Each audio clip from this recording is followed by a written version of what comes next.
Okay, Devslinger. We kept an eye on the Devslinger since his release last year, and we have a few small changes aimed at... get it? Oh, okay. His power. I was like, what? Bro, developers are fucking cracked. Currently, there is almost no delay between aiming downsights and being able to fire your weapon. Thank you! Thank you! It's a little like whenever I said this, it's like, oh, don't judge the game, it's like developers. Bro, I've been saying this is an issue. This has been a fucking issue. It's like, I mean, there's only one way you can dodge it, like, and it doesn't like say it's skill-wise, it's like luck-wise, right? You have to like zigzag constantly. Because there is almost no delay between cancelling your shot and going for a basic attack. This creates lose-lose situations for the survivor where there is nothing they can realistically do to avoid getting hit. Thank you. Dude, I've been saying this for months now. They listened. For example, if they vault the window, you can easily aim down sights and fire without giving them a chance to dodge your shot. Exactly, but if they decide not to vault the window, you can easily cancel a shot and hit them with a basic attack instead. Right, and it took them this long to realize that. Additionally, since there's almost no delay, the survivor must constantly dodge and run erratically just in case. This is what I just said! With that in mind, we made the following changes. You can no longer shoot until you have fully aimed down sights. Increase the delay after cancelling your shot before you can start a basic attack. Fuck yeah. Decrease movement speed penalty while aiming down sights. I like it. I like it. Yeah, first time developers actually listened to us, because that was an issue. Everybody was saying, oh, no, he's not that OP. It's because usually you talk to people who play Killer a lot, and like, what am I supposed to say? Of course you don't want him nerfed. I'm playing Survivor constantly, and I see a huge difference between him and every other ranged killer, like Huntress or Trickster, because they do have like an animation. He doesn't, and that was a problem. Since the Deathslinger would spend more time aiming down his sights than before, if you quickly aimed and fired, we felt it was only fair to increase his movement speed while aiming down sights to compensate. This will cause you to lose less ground while aiming and keep up with the survivor a little longer. That's fair. Last but not least, we've increased the Deathslinger's stare radius to 32 meters. He had a very small one, and like when you combine it with like monitor, it's like non-existent. The Devslinger is the only range killer that does not have a lullaby, which meant their radius reducing perks like monitor and abuse could allow you to get close enough to surprise and hit a survivor without them getting any warning whatsoever. Exactly, because like it's like he has constant tinkerer, right? This is having a full body reaction to this Devslinger. Mate, I'm excited. It's like this is hitting home. Unseen, how is your weekend? What's up? Last but not least, we've increased the Devslinger. Oh, okay. Like usual, we also have gone through a few of the Devslinger's add-ons and given some small buffs, the least used powerful ones. And we're like not getting any information. Okay, the Plague has been in the game for a while now and hasn't been seen a whole lot of change, but that ends today. We're making a series of quality life changes that should make her more effective and more fun to play. First, we looked at infected objects. Previously, interacting with something that would cause your infection to increase faster, we're adding an additional penalty to interacting with something that is currently infected, meaning your infection will increase even faster than before. Additionally, we've increased the base infection duration on objects like generators from 35 to 40 seconds. These changes will make infecting objects feel much more impactful. You know, there's one thing about Plague that I was always like, it's not fair, right, towards survivors. Let's say you're trying to rank up, you're trying to get ranks, trying to get peeps for the match. You need all four of the like the tree, I don't know what to even call it, like a skill tree. At the end of the game, you have like altruism, you have boldness, which is like running the killer, right? I don't know. Like you have all of that stuff that like literally gens and just surviving the trial. Against Plague, no matter what you do, you cannot really get a good altruism, and that's a problem, you know? She's like the only killer you can literally go against, and it's really hard to peep up just because even when she doesn't camp, you still get a really low altruism point. So I think they need to remove, against her specifically, they need to remove that penalty, like, because you cannot heal others. That's a problem. And they need to remove that, like, thing. I don't know how to even call it, but like they need to compensate somehow for it. Because we cannot get like iridescent altruism, even though I unhook everybody. Let's say you unhook everybody within 5 seconds of them being hooked. You get safe unhooks and they're all that, but I cannot heal them. Nobody can be healed at all. It's like, how are we gonna compensate for that, right? Next, we turn to her Vile Purge. The plague makes a massive hit to her movement speed whenever she's on cooldown. After purging or cancelling her purge, we increase her movement speed from 2.3 while on cooldown to 3.6. What? Cause her to lose far less ground when she does so. Oh, that's gonna be hard, mate. They're making killers incredibly strong.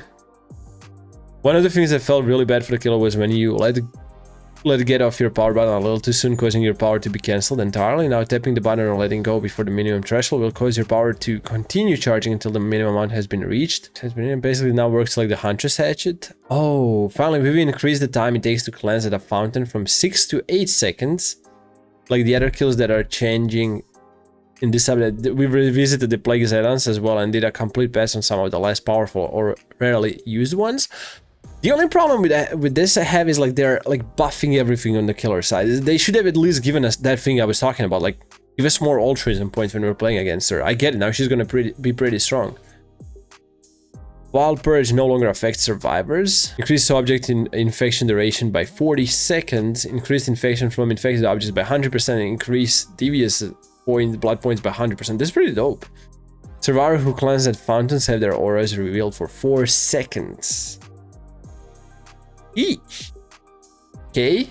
And there's like a brown add-on. Okay. Windows. Oh, they're changing windows? Much like Zanshin Tactics, we're removing the cooldown from this perk entirely. We are also increasing the range to... Oh, mate, this is for like newbie players. Mate, get your windows. If you're like a baby survivor, if you just started playing WoW recently, you need to get this perk immediately. Windows is what made me good at looping faster. This is like literally the only perk that helped me learn everything about like all the tiles faster, like where the pellets usually spawn and stuff. So Windows, get it and run it for the next 5-6 months. Repressed Alliance has the potential to save a good chunk of progress when timed well, but due to the high requirements of the perk to activate it, can often not be ready by the time you need it. With this said, we reduce the time required to activate the perk to 55, 50, 45 seconds. Don't even know what Repressed Alliance does. Built to last, this perk shipped with fairly safe numbers to make sure it couldn't get out of hand, but that ended up making it a pretty unpopular choice. We reworked it to be far more effective at what it's meant to do. Hiding in a locker for 14, 13/12 seconds with a depleted item in your hand will cause it to refill 99% of its charges. Each use of Built to last reduces the number of charges refilled by 33%. Wait! Mate, did I get this right? Basically, let's say... No, I think you got this wrong. This is too OP, mate. This is like SSS plus perk now. So basically, what? I have a flashlight, right? And I use it fully. I go into a locker, get 99% of it back. And then once again I use it, go back into a locker, then I get 66% of it back. And then use it again, go back into a locker, get 33%. So basically I'm getting 3 full charges of that item. You get a beamer, what, like purple beamer with 1 battery and filament, and there's like, what, almost like 20 seconds of use? More, it's like 20 something seconds of use, and now you're getting like, what, 70 some, so you can literally like hold the beamer constantly turned on. Imagine for people running that perk with toolboxes, that would be fucking disgusting. Imagine if you have like a really strong toolbox that you can use on a gen that's like really speedy and has a lot of charges, and you can literally refill it, what, like... Okay, you're gonna, like, one thing with toolbox though, you're gonna have to waste 12 seconds in the locker every time, and that's a lot of time for wasting on a gen, because you can be working on a gen, and I think at the end of the... I think they did the math, and that's not gonna speed you up at all. But like with flashlights, pretty OP. Right? Build to last is fucking bonkers now. Streetwise plus build, beamer for 60 seconds. No! You are actually getting more than 70 seconds of beamer just by using build to last. With streetwise, it's a whole another story, mate. You probably get like a minute and a half, maybe even more. It's gonna make so many toxic killers so mad. Yeah, because you're gonna have a permanent fucking flashlight in the game. It's like you can... What? If they have Frankies, doesn't fucking matter, mate. I have a couple more stacks, right? All the killers are gonna run Frankies. Frankies is not gonna do shit now. You can pick it up and go recharge it. Literally, they are wasting a perk. If they run Frankies, they're wasting a fucking perk. Just saying. Previously, we reduced the cooldown of any means necessary and so more people start to use it. It's still not quite where we'd like it to be, so we've added an aura reading effect on all dropped pallets. This way, as soon as it's ready, you'll know exactly where you... Bro, what? Jesus, dude. Are we actually getting buffs? Mate survivors are actually getting buffed. I can't believe it, because like every fucking change they made is pretty fucking OP. And this is like... We're getting buffs on Survivor. No Mither allows you to trade a health state for other bonuses, but these bonuses aren't strong enough to warrant using the perk. We've increased the grant to pain reduction to 25, 57. Why don't they just give us 100%? So you basically like constantly have Iron Will. But still Iron Will would be more viable because you can be healed at the end of the, like, you know. Additionally, we added a 15, 20, 25% increased recovery speed while in dying. Oh shit, that's OP. Imagine matching that with Unbreakable. You can recover so fast. That plus tenacity. Mate, the killer can't find you and you can recover so fast. I'm gonna be using Unbreakable and no Mither so often now. Those two in a combination. Bro, it's like somebody's healing you, like almost, not the exact same speed, but if it's 16 seconds for somebody to pick you up, right?